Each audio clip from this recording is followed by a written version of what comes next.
Hi guys, welcome to stock brains. My name is Ayush और आज इस वीडियो में हम लोग बात करने वाले हैं फॉरेन एक्सचेंज के बारे में, जिसको हम करेंसी भी बोलते हैं।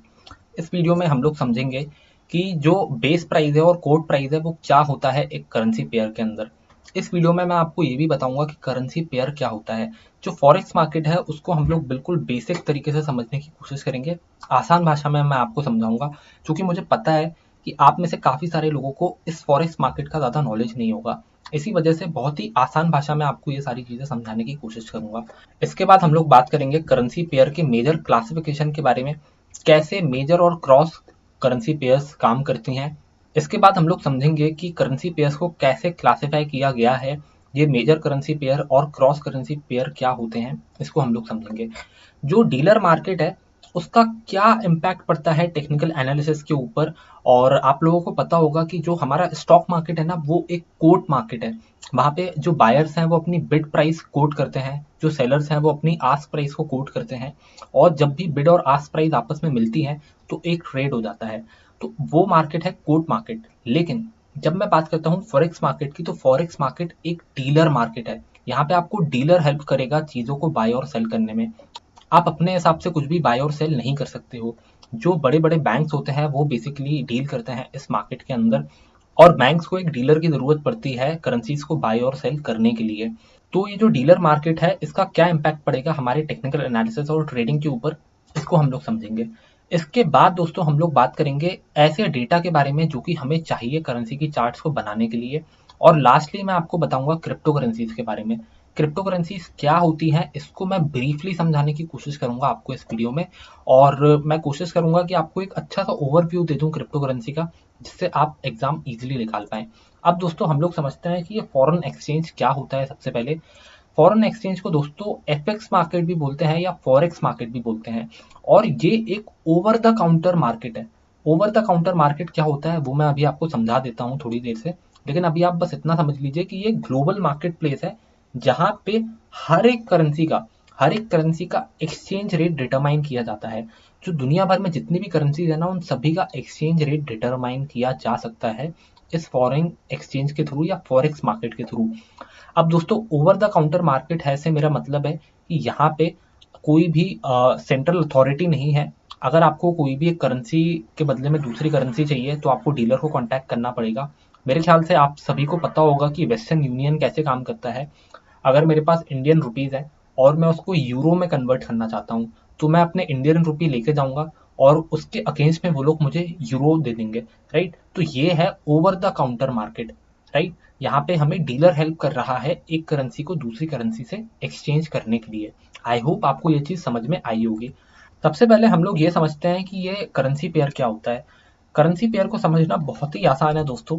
अभी अगर आप गूगल पे जाओगे और गूगल पे टाइप करोगे ना यूएसटी आईएनआर, तो आपके सामने ये ऐसा रेट खुल के आ जाएगा। ये रेट हर मिनट हर दिन बदलता रहता है। अभी जब मैंने इसका रेट देखा था 3 मई को, तो इसका रेट था 76.78 इंडियन रुपीज।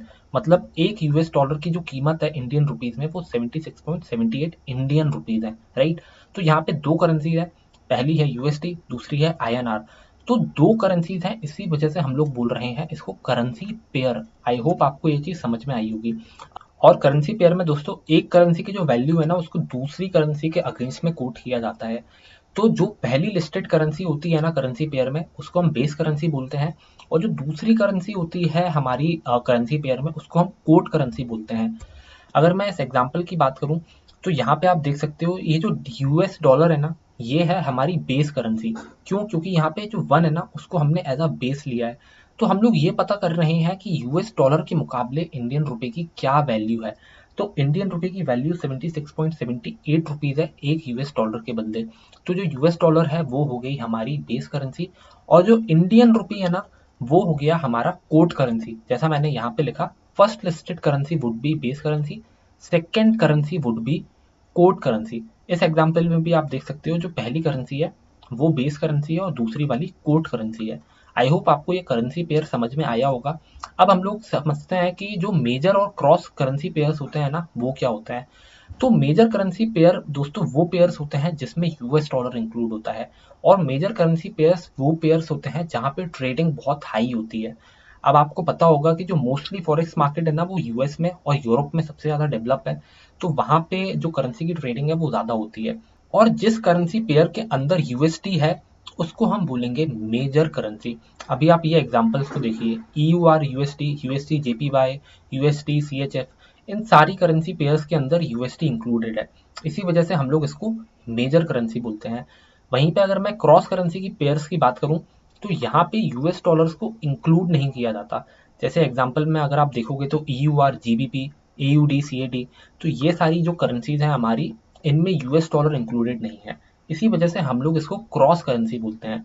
अब आप सभी को पता होगा कि जो यूएस डॉलर है ना वो दुनिया की डी फैक्टो रिजर्व करेंसी है।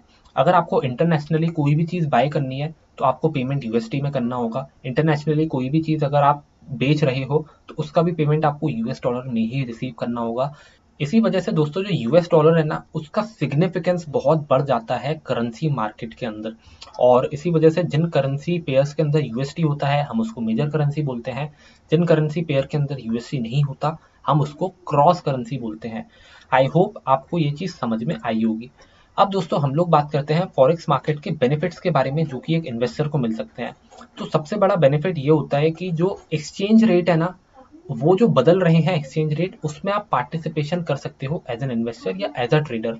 अगर आपको लग रहा है कि जो यूएस डॉलर है उसका भाव बढ़ने वाला है आगे चल के, अभी यूएसडी आईएनआर का रेट था 76 रुपीज, राइट। अब अगर आपको ऐसा लग रहा है कि यार ये रेट बढ़ के ना 80 रुपीज हो सकता है, जो आईएनआर है उसकी वैल्यू कम हो सकती है और यूएसडी की वैल्यू ज्यादा हो सकती है, तो आप क्या करोगे, आप यूएस डॉलर को खरीद लोगे और यूएस डॉलर की वैल्यू जब अप्रिशिएट होगी तो आपको फायदा होगा। तो इस टाइप से आप पार्टिसिपेट कर सकते हो चेंजिंग एक्सचेंज रेट के एनवायरनमेंट में और प्रॉफिट कमा सकते हो। कुछ लोग जो फॉरेक्स मार्केट है उसको यूज करते हैं प्योर स्पेकुलेशन के लिए। कुछ लोग अपना एनालिसिस यूज करते हैं या ऐसी सट्टेबाजी में करेंसीज को बाय या सेल कर देते हैं ताकि उन्हें शॉर्ट टर्म में प्रॉफिट हो पाए।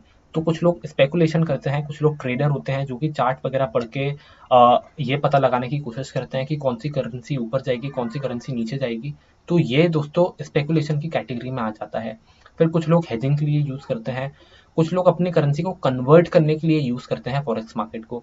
अगर मेरे को यूएसए जाना है कल के दिन और मेरे पास अगर इंडियन रुपीज है तो जाहिर सी बात है मुझे यूएसए जाना है तो मुझे यूएस डॉलर की जरूरत पड़ेगी। तो मैं अपने आईएनआर को कन्वर्ट कर दूंगा यूएस डॉलर्स में ताकि मैं वहां यूएस डॉलर में जाके वो पैसा खर्चा कर पाऊँ। तो करेंसी कन्वर्जन भी एक ऐसा बेनिफिट है जो कि फॉरेक्स मार्केट के इन्वेस्टर्स को मिलता है। और दोस्तों फॉरेक्स मार्केट से जो प्राइस डिस्कवरी होती है ना हर एक करेंसी की, वो बहुत अच्छी होती है क्योंकि ट्रेडिंग जो है वो 24/7 सातों दिन होती है।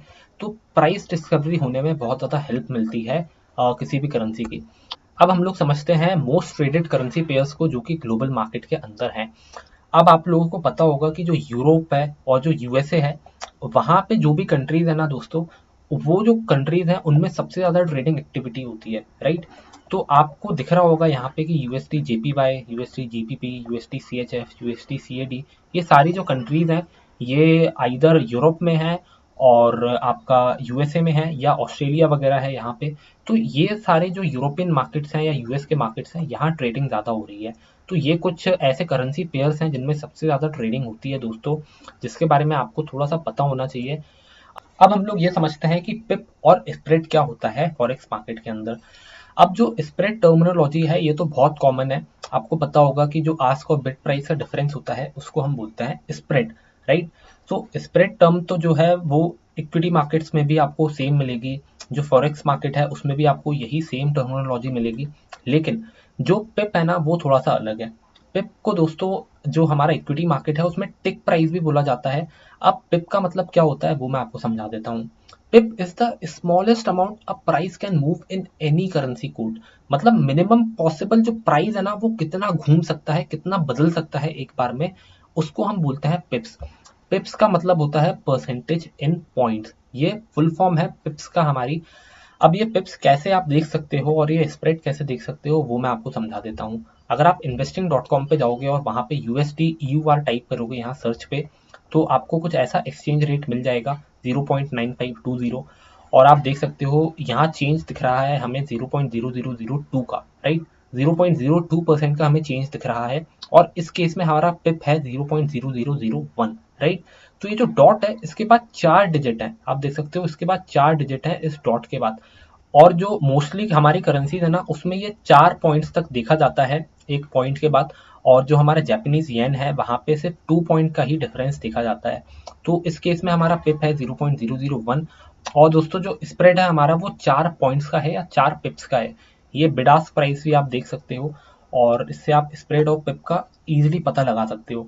अब दोस्तों अगर स्प्रेड कम होगी तो इसका मतलब यह है कि मार्केट एफिशिएंट है, ट्रेडिंग ज़्यादा हो रही है, और वाइस वर्सा। अगर फॉरेक्स मार्केट में स्प्रेड ज़्यादा है, अगर किसी करेंसी पेयर में स्प्रेड ज़्यादा है, तो आपको समझ में आ जाएगा कि यार उसमें ट्रेडिंग हो नहीं रही है, एफिशिएंट नहीं है मार्केट। तो वहाँ पे आपकी जो ट्रेडिंग कॉस्ट है ना वो थोड़ी सी हाई हो जाएगी, जो स्लिपेज कॉस्ट है वो थोड़ी सी बढ़ जाएगी। अब ये जो पिप्स है ना ये देखने में तो बहुत ही इनसिग्निफिकेंट लगता है, क्योंकि यहाँ पे जो पिप है वो 0.0001 है। तो अब आप बोलोगे यार ये इतना सा मूवमेंट है, इसमें क्या हो जाएगा हमारा। तो मैं आप लोगों को बता देना चाहता हूँ दोस्तों, जो ट्रेड साइज है ना वो बहुत ही बड़ा होता है फॉरेक्स मार्केट के अंदर। और फॉरेक्स मार्केट में जो भी लोग ट्रेडिंग करते हैं या इन्वेस्टमेंट करते हैं उन्हें पता होगा कि ये हद से ज़्यादा लेवरेज्ड मार्केट है। यहाँ पे 100 टाइम्स तक लेवरेज मिल जाता है। तो छोटे से मूवमेंट से भी काफ़ी ज़्यादा फर्क पड़ जाता है किसी एक ट्रेडर के पीएनएल पे। इसी वजह से दोस्तों ये जो पिप है ना ये भले ही छोटा सा दिख रहा हो पर इसका इंपॉर्टेंस बहुत ज़्यादा है। और ये थोड़ा सा भी इधर उधर घूमता है ना तो इससे जो इन्वेस्टर्स और ट्रेडर है ना उनके प्रॉफिट्स में बहुत बड़ा फर्क आता है। तो ये चीज़ें इंपॉर्टेंट है, और हो सकता है आपके एग्जाम में भी आए, तो प्लीज़ इन चीज़ों को आप समझ लीजिएगा। अब हम लोग ये समझते हैं कि जो डीलर मार्केट है ना उसका क्या इम्पैक्ट पड़ता है टेक्निकल एनालिसिस के ऊपर। तो जैसा कि मैंने आपको वीडियो के स्टार्टिंग में बताया था कि जो हमारे फॉरेक्स मार्केट होता है ना वो ओवर द काउंटर मार्केट है। ओवर द काउंटर मार्केट है से मेरा मतलब है कि आप एज अ बायर बिड नहीं कर सकते, आप एज अ सेलर आस्क नहीं कर सकते प्राइस को। आपको डीलर से कांटेक्ट करना पड़ेगा, और वो डीलर आपको बेस्ट डील दिलवाने में हेल्प करेगा। तो ये क्लासिक एग्जांपल है ओवर द काउंटर मार्केट का। और यहाँ पे कोई सेंट्रल रिपोर्टिंग मैकेनिज्म नहीं है, क्योंकि ग्लोबली ये जो करेंसी का एक्सचेंज है ये होता रहता है। तो कोई भी सेंट्रल रिपोर्टिंग मैकेनिज्म नहीं है यहाँ पे दोस्तों। हालांकि जो डेटा वेंडर्स होते हैं उनके अरेंजमेंट होते हैं कुछ फॉरेक्स ट्रेडिंग डेस्क से, जिससे वो अपना बिड और जो ऑफर वाला डेटा है वो कैप्चर कर पाए। लेकिन कोई भी वॉल्यूम नहीं होती हमारे फॉरेक्स के मार्केट के अंदर, क्योंकि ये ओवर द काउंटर मार्केट है तो यहाँ पे वॉल्यूम का पता लगा पाना बहुत मुश्किल है। लेकिन फॉरेक्स मार्केट में वॉल्यूम नहीं है इसका मतलब ये नहीं है कि आप ये एनालिसिस नहीं कर सकते कि एक्टिविटी कितनी हो रही है करेंसी में। आप ये चीज़ कर सकते हो। और जो वॉल्यूम है ना उसको यहाँ पे सब्सिड्यूट कर दिया जाता है ट्रेड काउंट से। कितने ट्रेड्स हुए एक पर्टिकुलर क्राइम में उसको हम बोलते हैं ट्रेड काउंट। अगर ट्रेड काउंट ज़्यादा है तो इससे आप ये समझ जाओगे कि यार ज़्यादा एक्टिविटी हुई है किसी करेंसी पेयर में। और इस टाइप से आप अपना एनालिसिस कर सकते हो और वॉल्यूम को सब्सिड्यूट कर सकते हो ट्रेड काउंट से। और ये जो मैं बात कर रहा हूँ ना दोस्तों ये कैश फॉरेक्स मार्केट की बात कर रहा हूँ। अगर मैं फ्यूचर मार्केट की बात करूंगा तो फ्यूचर में आपको वॉल्यूम भी मिल जाएगी। फ्यूचर फॉरेक्स मार्केट में आपको जो प्राइस डेटा है वो भी ईजिली मिल जाएगा, ज़्यादा आपको मशक्कत नहीं करनी पड़ेगी ये प्राइस को देखने के लिए।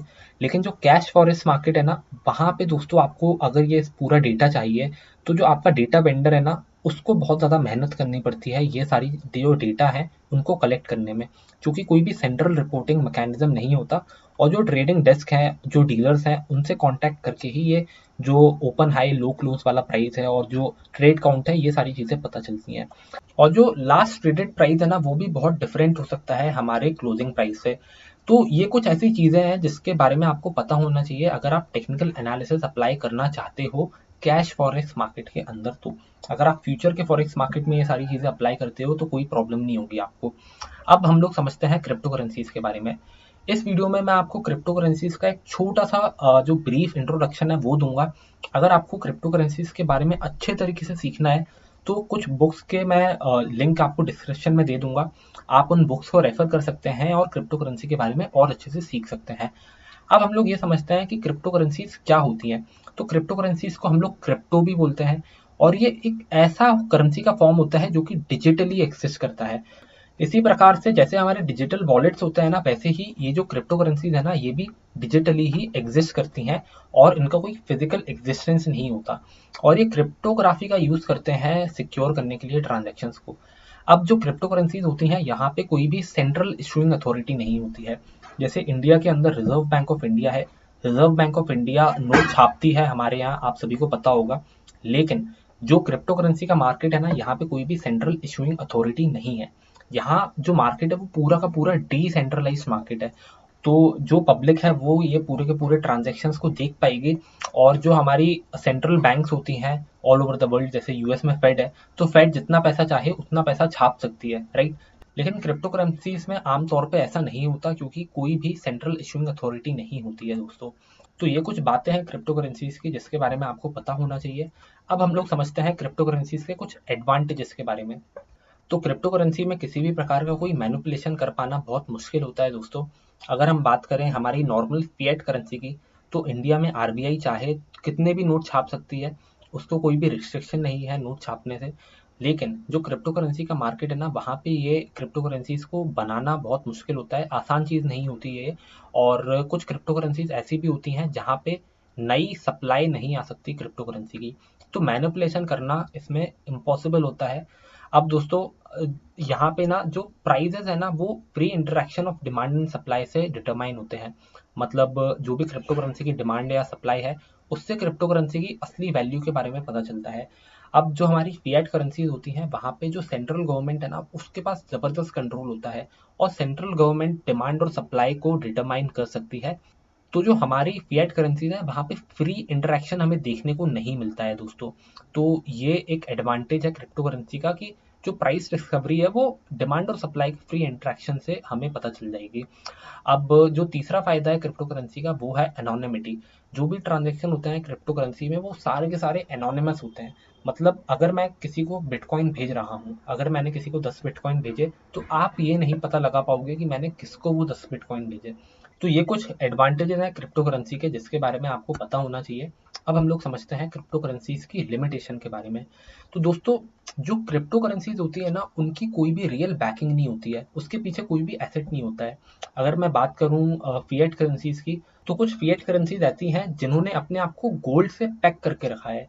अभी अगर मैं रशियन रूबल का एग्जांपल लूं, तो उन्होंने रिसेंटली ये अनाउंस किया कि अगर आपके पास 1 रूबल है, तो उसके अगेंस्ट में हम लोग आपको एक सर्टेन अमाउंट ऑफ गोल्ड दे देंगे।